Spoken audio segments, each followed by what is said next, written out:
Bismillahirrahmanirrahim. Assalamu alaikum rahmatullahi wa barakatuh. Welcome to another episode in the series Dawah Ilallah, as we go through the comparative sciences in a way to make our dawah more effective in calling people to submit to Allah. The dawah that we are doing is very specific, how to help people come to understand who Allah is. Dawah is just calling, so it's specific. We want people to submit to Allah, we want them to understand what Islam really teaches, and to break some of the misconceptions or ideas that people might have. We are talking in a very practical way on how to deal with issues. Remember, we've said many times before that Islam is a common sense religion. So Islam is a very common sense belief system. Makes sense for everybody, even for the aliens. Sometimes people put more faith in aliens than they do in Allah. Very dangerous world we live in. People are talking about Area 51, whatever it is, keeping aliens hidden there. People are seeing spaceships all the time and saying, well, no, spaceships came down and aliens came and abducted me and took me to their spaceship.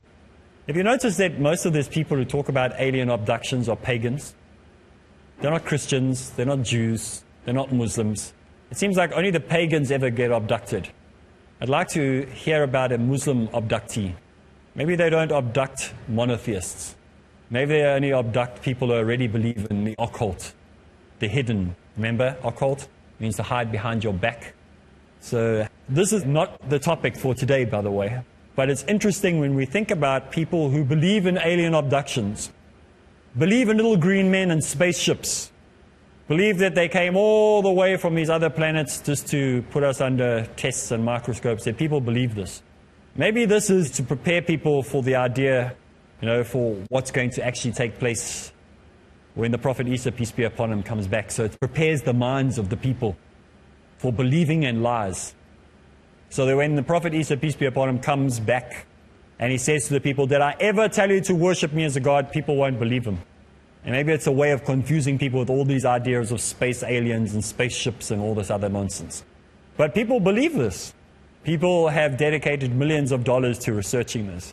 But people haven't spent that same amount of time, money, or energy, or website creation, or book printing in investigating Islam. So it is your job to teach them about this very, very important teaching, Islam, how to submit to Allah. Many times when you're doing dawah, people will say that Islam is barbaric. You guys are crazy. I mean, look how you deal with people who commit adultery. I mean, you guys are crazy. You're going to kill and stone people. You take them to soccer fields and you string them up on soccer posts and you hang them. Isn't this what we hear? You're barbaric. Look at the way you treat anybody who steals. Cut their hands off and let them wander around the street. You whip people and beat them with sticks. Forget these things. We've heard how barbaric Islam is supposed to be. In a couple of episodes I spoke about racism. And I spoke how that we have to be careful that racism doesn't find its way back into society again, because it's on its way back in. Because we are turning our blind eye to what is actually going on. We're not looking at what's happening. We're not aware of what's happening. In the same way, when we hear people say that Islam is barbaric because of all the things that I just mentioned, we never hear them say, Britain is barbaric, America is barbaric, China is barbaric, Pakistan and India is barbaric, Taiwan is barbaric, whatever country you want to say, because they have a prison system where people are caught for a crime and spend 10 years or 20 years or 15 years in jail. Don't say that's barbaric. That's humane. What happens to a person who commits a rape and then the just system sends them to jail for a year, if it's not a suspended sentence? And then the second time they do it, they send them for maybe a year and a half or 2 years, if that. And if they do it a third time, they go to jail again and again and again. They call them repeat offenders, specifically sexual repeat offenders. And what's the best that the world can offer you if they molest your children? They will put them on the internet so that if you want to look for them, you might find them. That the sexual offender has to register with the local state police station that he's a sexual offender. That's the best they can offer. That's the best security they're going to give you, is that if you happen to know how to do it, which very, very few people know, you can go to a website and figure out what house they live in. And then you know they're there, you can do nothing to them. You cannot go to them and knock on their door and say, "Dear Mr. Offender, do not come near my children," because then he can sue you. And then you'll land up in jail because of this lovely non-barbaric system that we have in society today. But people will say that Islam was barbaric. By the way, we don't chop people's hands off, and we don't stone women to death for committing adultery, and we don't lynch people. This is not our practice. We have something called a legal system that works. Our legal system is actually a working legal system. The Islamic legal system is one that has checks and balances in place. In other words, it's not corruptible. It's not dependent on what the rules or laws have changed for that year or that month or in that state. In some states, you'll get 2 years. In another state, you'll get 50 years for the same crime in different parts of different countries. I'm not only talking about American states. I'm talking about, you're not the only people with the word state, by the way. Many countries use that word. Some provinces, some areas, the rules will be different. In some countries, if you are found with marijuana, you will go to jail for 20 years. In another country, they'll write you out a fine, and they say, "Don't do it again." See, different rules, because these are human rules. They depend on the climate of the day, depend on the politics of the day, depends who wants to stand for elections, what their policy might be, on what the rules will be. So you can be a 16-year-old boy and go to jail for the rest of your life because you did something out of ignorance, something out of your testosterone levels, maybe you were intoxicated and you committed a manslaughter or killed somebody. You go to jail for the rest of your life, even though you're 16 years old. That is humane.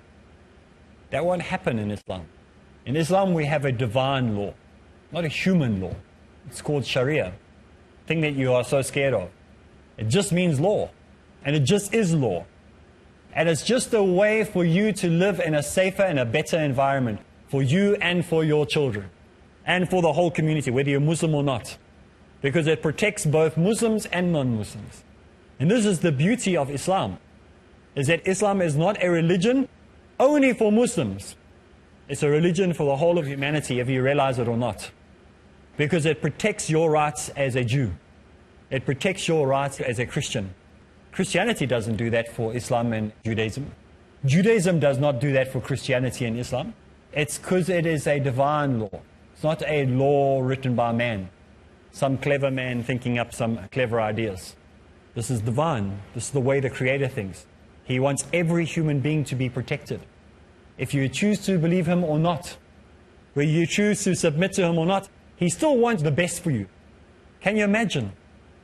In Christianity, what's the message? If you don't accept Jesus Christ as Lord and Savior, you're going to burn and you have no rights and you're going to go to hell. There's no hope. In Islam, Allah still protects you.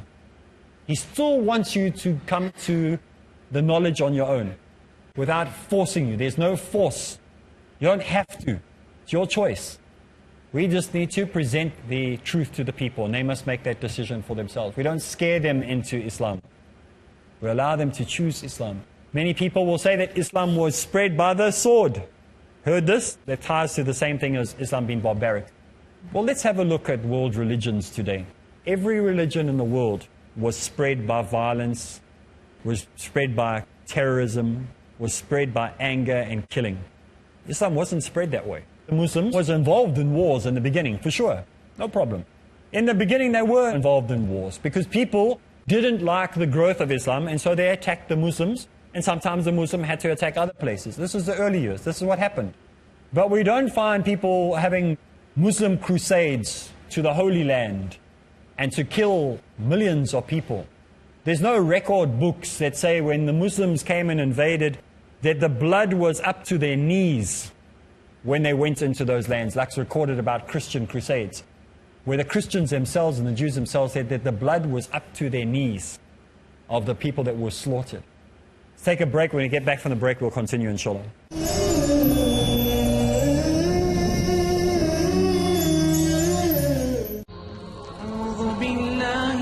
الشيطان الرجيم بسم الله الرحمن الرحيم الله لا إله إلا هو الحي القيوم لا تأخذه سنة ولا نوم A light from Allah in the darkness. له ما في السماوات وما في الأرض من ذا الذي يشفع عنده إلا بإذنه A guide from Allah in the confusion. يعلم ما بين أيديهم وما خلفهم ولا يحيطون بشيء من علمه إلا بما شاء Cure from Allah for every sickness. وسع كرسيه السماوات والأرض ولا يؤوده حفظهما وهو العلي العظيم. The Quran.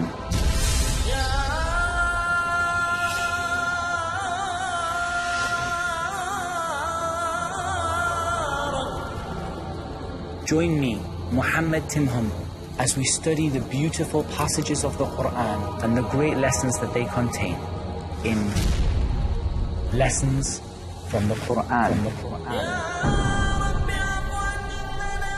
Study about the glorious lessons that connect us to our Creator, Allah subhanahu wa ta'ala, in Lessons from the Quran. Next on Peace TV.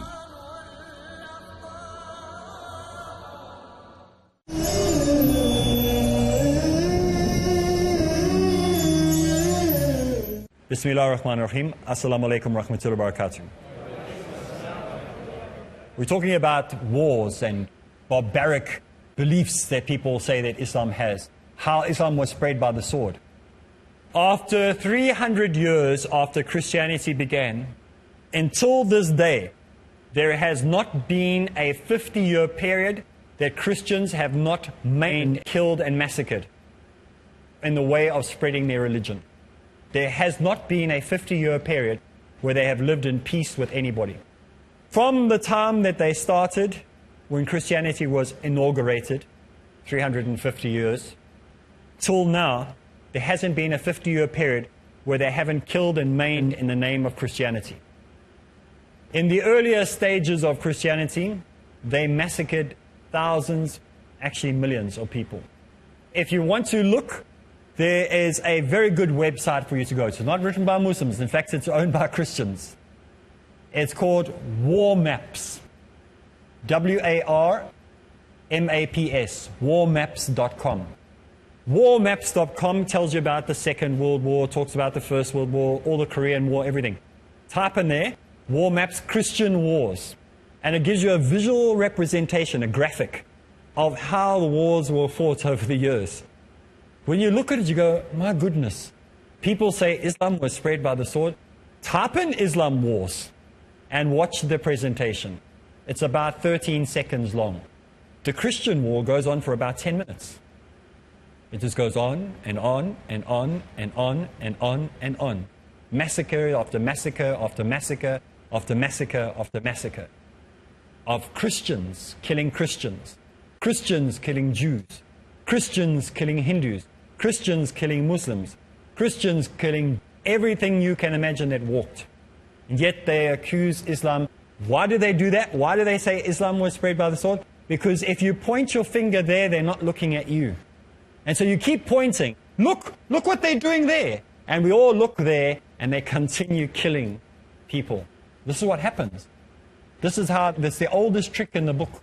You know, when your kids are doing something wrong, they'll split on the other child. Maybe if you've got 3 sons or 3 daughters or 2 sons and a daughter, matter, 2 of them will turn against one. They'll say, he did it. Meantime, they were involved in whatever was happening. You'll find that it was a collective thing that happened. Kids are like this. They like doing that. Turn on each other very quickly. We had this one kid that was in school with us. I remember he's become famous because everywhere I go, I talk about this kid. And he was one of those tattletales, you know, always told on what you did to everybody else. And one day we were brought to the office. It was quite regular. I was always in the principal's office for something I did wrong. I wasn't the best, well-behaved child in school. I was the mischievous, naughty kid. You could probably guess that already. And one day we went there. We all agreed, don't tell them what we actually did, because they wanted to know why we hadn't come on a Saturday to an event that took place at the school sports event. And none of us came, like about 6 or 7 of us didn't go. But we unfortunately had this one kid in the group. He was not there for another reason. And so when we all stood in the front of the office, we all had the same story. And what did he say? They were not there because they were at the swimming pool the whole weekend instead of being at the... And so he split on us. He told on us. So we all got caned. You know what happened? When we left that office, he got his own version of a caning. That's what happens when eventually your story will get caught in your story. And this is what happened in history, is that people keep claiming Islam was spread by the sword, Islam was spread by the sword, Islam was spread by the sword, and people started investigating this. And when you'll find now the internet is filled with people giving different reports on how Christianity was spread by the sword. So those people went, let's have a look if this is true. And they found this is nonsense. Yes, we're not denying that there was bloodshed. We're not denying that Muslims, to defend territories, we're not denying that they had to be involved in wars. But it stopped early on. It didn't continue. There was no need for people to fight wars. And this is not the way they propagated Islam anyway. This was war, not propagation. This is not like kill in the name of Islam. This is what was happening. They were fighting wars. Like any country will have a war. And any country has a right to defend themselves or to go to war for whatever reason. It wasn't to defend or to spread the message of Islam. It was a separate issue. And there are many, many stories that are given, even in the combat, in the middle of combat, where somebody was about to kill someone and didn't kill them because they either converted or they made a suggestion that they wanted to convert. Even if it was a lie, they had to stop. They weren't allowed to kill them. And the rules and the regulations that Muslims are bound by in war are unbelievable. Yet Muslims obey this barbaric religion, supposedly, follows rules of not destroying your land, not destroying the income of the families, that the people that they are fighting against, not disturbing the nature or the environment, not making it impossible so that when you finish fighting the war that those people can continue living, like destroying their houses or destroying their crops. There's no religion, no belief system, no political system in the world that has such systems in place. In fact, most of them have what they call scorched earth policy. If you can't beat them, destroy their land. If you want to cripple them, destroy their crops. It's part of the principles that are practiced still to this very day by most governments in the world. And Islam prevents that from happening. So if you think Islam is barbaric, if you think Islam was spread by the sword, you just need to do a little bit more homework. You need to have a look a little bit more about what Islam actually teaches. How the Sharia protects every human being. How it is of benefit, not a hindrance. Do you have any questions you'd like to ask on this point before we move forward? I know you were taking lots of notes, so you can. Sheikh, I just have a small comment. I think it's for the first time in the history of conquests that the conquerors accepted the religion of the conquered. When you look at the barbarians, the Genghis Khan people that came from Central Asia, and when they attacked Baghdad, at the time they accepted the religion which was Islam. So this is something very extraordinary which never happened in the history. One of the interesting points to understand is that if you make people convert and you say you attack their country and you force them to convert, the minute you leave or lose power or they become independent, what will they do? They will simply go back to the religion that they had before. We don't find that in Islam. Of those countries that were involved in wars against Islam, they accepted Islam not because of war. They accepted Islam because it made sense to them. Lots of countries, many countries, not just one, often we use just one example. Many countries were never ever involved in any type of conflict, any type of struggle, any type of militancy between Muslims and their country, and yet they became predominantly Muslim countries. Without a single shot being fired, without a single negotiation taking place between political forces, they simply found the beauty of Islam acceptable to them. Most of Africa In fact, almost all of Africa is Muslim. But there was hardly, in fact, the invading forces came from Christianity. The invading forces were from Portugal. The invading forces were from Britain, Holland, Portugal, but not from Muslim invaders. They simply moved down and were tradesmen. They were coming down with universities and colleges and mining techniques in our minds. And this is because we have been fed this inaccurate information by the West again, I'm talking about my culture, Europeans, that Africa was this primitive country. You know, they were walking around as sheep herders. They had no intelligence. It's the exact opposite. When Europe was walking around sheep herders with barely knowing how to put clothes on themselves, Africa had universities, had learned to mine gold and silver and fashion gold and silver. They were teaching writing and reading skills. They had laboratories and were studying the sciences and the maths and were studying astrology and astronomy. The leading intellectuals of the day, they didn't even know how to shoot a weapon or how to fashion a weapon properly. They had left that archaic time long time ago, while Europe was still trying to figure out how to make gunpowder. And unfortunately, when they learned to make gunpowder, that was the end of everything. Because they came to Africa. And while Africa was teaching universities and colleges and medicine and the sciences, they were undefendable. And so they were unable to defend themselves against the colonists. That's the true story of what happened. Not the story that you read about these primitives. They were very, very smart. And how did they get smart? It was Islam that came through. That's why you still find to this day, even after all that colonization, after all that forced conversions that were taking place, you convert and your kids can get an education. You convert and we'll give you food. You convert and we'll allow you to live in this country and work for us as slaves. They still didn't. They remained Muslims. Even when they were forced, they refused. So if you want to see the real story of Africa, again, do the research. Don't just believe the story that you are told. Maybe we should take the world map, and I encourage everyone I know to do this. Take your world map and turn it upside down. Take your world map and flip it the other way around. Put Europe on the bottom for a change. Forget that they were not the dominant force. They did not dominate the world until recently. Before that, it was Asia, India, Africa. They were the dominant forces throughout the world. They were the intellectuals of the day. Europe was the last one to come along. They were the last developing culture or nation in the world. But the map has been flipped the other way around today. And so we got this inferiority complex. The world has got an inferiority complex, thinking that the Europeans did everything and everyone else in the world was primitive. That's not true.